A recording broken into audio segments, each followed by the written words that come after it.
मुझे लगता था कि hair care and skin care लड़कियों की प्रॉम्प्ट्स के लिए क्वालिफाई करते हैं, लेकिन यहाँ पे एक लड़का ढूंढना चंद्रयान के मिशन जितना मुश्किल हो चुका है। ऑफिस में कोई लड़के मुझे क्यूट लगते नहीं हैं, फ्रेंड सर्कल में जो क्यूट लगते हैं वो ऑलरेडी कमिटेड होते हैं। डेटिंग ऐप्स पे लड़कों से बात कर लो तो वो 2 डेट्स के बाद में गोस्ट कर देते हैं। कोई सेंस है इस बात की? हो गए तेरे दुखड़े खत्म। तुझे कम से कम घास तो मिल रही डालने को, यहाँ ना सूखा पड़ा है सूखा। उसकी मेट्रो लाइन में धक्के खाने से लेके ना उसके लिए फर्जी मुशायरे तक सब करा है मैंने। सोचा था अपनी हॉस्टल की कुकिंग स्किल से ना इम्प्रेस कर दूंगा उसे, उसकी लाइफ का रणवीर बरार। रहा नहीं जाता। फिर क्या, डब्बे से जोमेटो का टेप हटाना भूल गया। यार सीरियसली कहाँ से मिलेगा ट्रू लव? अब तो निब्बा निब्बी वाला भी चलेगा। ये इश्क, ये प्यार, ये मोहब्बत। प्यार, इश्क, मोहब्बत। मैं किसी बॉलीवुड फिल्म के सिनॉप्सिस की बात नहीं कर रहा हूँ। आज मैं बात करने वाला हूँ लव एंड रिलेशनशिप्स की through my lens of astrology, about cosmic connections and कैसे वैदिक एस्ट्रोलॉजी इफेक्ट करती है आपकी लव लाइफ को। Hey, what's up cosmic explorers? Welcome back to the Astro for You series with your Astro Buddy Rhythm. आज का ये episode बहुत ही एक्साइटिंग एंड फैसिनेटिंग होने वाला है बिकॉज आज हम बात करेंगे एक ऐसे सफर की जो कि है प्यार, वाइब्स एंड कॉस्मिक कनेक्शंस की कहानी।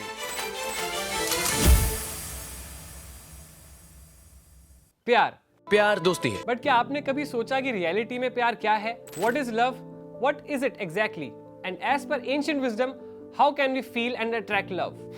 Interesting right? Love and relationship के कॉस्मिक सिम्फनी में ग्रह और घरों का एक सॉलिड कनेक्शन है। अगर मैं बात करूं रोमांस की कहानी की तो वो कहां से शुरू होती है? तो वो शुरू होती है आपके 5th हाउस से। वही 7th हाउस हमें अपने पार्टनर से मिलाता है और हमारा सैटर्न का पोजीशन ये डिसाइड करता है कि हमारे रिलेशनशिप की लॉन्जिविटी, स्टेबिलिटी कितनी होगी। ये रीडिंग्स आपके बर्थ चार्ट के हिसाब से वैसे तो पूरी कस्टमाइज होती हैं आपके पर्टिकुलर कॉम्बिनेशंस को देखकर, बट कुछ एक ऐसी प्रेडिक्शंस है जो कि सब पे वैलिड होती है। लेकिन अब बात करते हैं सही पार्टनर को आपकी लाइफ में लाने के राज की, और यहाँ पर हमारे मून का रोल आता है। ये सिर्फ कोई भी एक ऐसा सिंपल सा ग्रह नहीं है, ये हमारे इमोशंस का रूलर है, राजा है, आपके पीस, अट्रैक्शन, आपके मैग्नेटिज्म, ब्रीदिंग पैटर्न और यहाँ तक कि राज्यों को भी रिप्रेजेंट करता है। जब हम सही पार्टनर को अपनी तरफ अट्रैक्ट करने की बात करते हैं तो मून की प्लेसमेंट इज वेरी इंपॉर्टेंट। लेकिन होल्ड अप, वैदिक ज्ञान के पुराने स्क्रिप्चर्स के मुताबिक कहानी में एक और भी ट्विस्ट है। कुंडली मिलान में भी चंद्रमा राशि की पोजीशन ही डिसाइड करती है कि कौन सा आपके लिए राइट पार्टनर है। अब मैं वैदिक एस्ट्रोलॉजी के हिसाब से अगर बात करता हूँ तो लव एंड रिलेशनशिप्स को रिप्रेजेंट करता है प्लैनेट वीनस, जो कि है शुक्र। बट अगर मैं बात करूँ सही माइंडसेट की और आपकी एक दूसरे पार्टनर से वेवलेंथ मिलने की, तो उसको रिप्रेजेंट करता है चंद्र। और याद रखिए, हम यहाँ पे सिर्फ किसी भी इंसान को अट्रैक्ट करने की बात नहीं कर रहे हैं, बट आपके लिए एकदम परफेक्ट पार्टनर को टारगेट करने की बात कर रहे हैं। तो उसके लिए हम साथ में चलते हैं चंद्रमा की पोजीशन को डिकोड करने के लिए। लेकिन डिकोड करने से पहले हम समझते हैं कि एग्जैक्टली आपका मून साइन है कौन सा, बिकॉज जनरली लोग कंफ्यूज हो जाते हैं अपने जोडिएक साइन से, जो कि होता है आपका सन साइन। अब एग्जैक्टली आपका मून साइन कैसे पता करते हैं? उसके लिए आप कोई भी एक कुंडली सॉफ्टवेयर डाउनलोड कर सकते हैं, जिसमें आप अपनी डेट, प्लेस ऑफ बर्थ और टाइम डालेंगे तो आपका एक बर्थ चार्ट रेडी हो जाएगा। अब उसमें आपको ये देखना है कि आपका जो चंद्र की पोजीशन है वो कहाँ पे है। फॉर एग्जाम्पल, आपका जो बर्थ चार्ट में चंद्रमा का पोजीशन है वो 5 नंबर में है, तो जो आपका मून साइन हो गया वो हो गया लियो। और फॉर एग्जाम्पल, आपका चंद्र का जो पोजीशन है वो 12 नंबर में है, तो आपका मून साइन हो गया पाइसेस। इसी तरह से आप अपने चंद्र का पोजीशन को देखकर आप फाइंड आउट कर सकते हैं कि आपका एग्जैक्ट मून साइन क्या है। तो अब जो मैं रेमेडीज एंड टिप्स की बात करने वाला हूँ आपके राइट पार्टनर को अट्रैक्ट करने के लिए, वो आधारित है आपके मून साइंस पे। So let's begin. आपका चंद्र अगर एरीज में यानी कि मेष राशि में है तो आप अपने वार्डरोब में रेड कलर को ऐड कर सकते हैं। हर सोमवार पीपल के पेड़ को आप जल भी अर्पित कर सकते हैं। आपका चंद्र अगर टॉरस में यानी कि वृषभ राशि में है तो आप हाथ की छोटी उंगली में सिल्वर रिंग को धारण कर सकते हैं, या फिर आप शिव जी की रेगुलरली पूजा भी कर सकते हैं और उन्हें सफेद फूल चढ़ाइए, वो आपके चंद्र को बहुत अच्छे तरीके से एक्टिवेट कर सकता है। अगर आपका चंद्र जेमिनी यानी कि मिथुन राशि में है तो आप गणेश जी को हर बुधवार दूध अर्पित कर सकते हैं। ये आपके कम्युनिकेशन और इमोशनल एक्सप्रेशन को इंप्रूव करेगा। और आप कन्याओं को भोजन कराएं और किन्नरों को दान दें। अब अगर आपका चंद्र कैंसर यानी कि कर्क राशि में है तो आप सोमवार को सफेद चीजों का दान कर सकते हैं, जैसे कि सफेद कपड़ा, चावल, चांदी या दूध।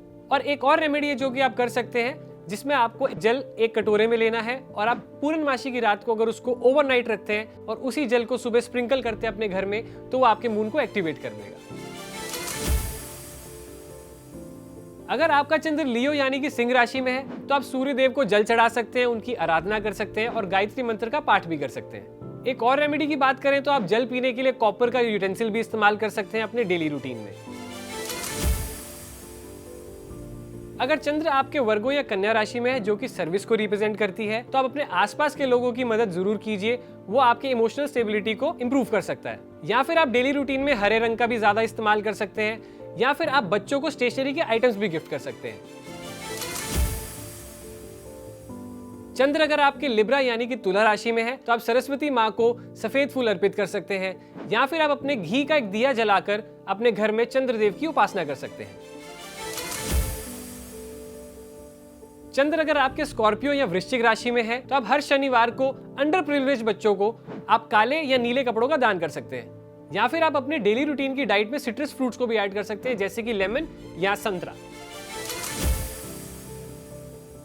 अगर आपका मून सेजिटेरियस में यानी कि धनु राशि में है तो आप किसी भी वीरवार को गाय को हरी सब्जी खिलाएं, वो आपके चंद्र को मजबूत करेगा। या फिर आप ओम चंद्राय नमः का जाप भी कर सकते हैं।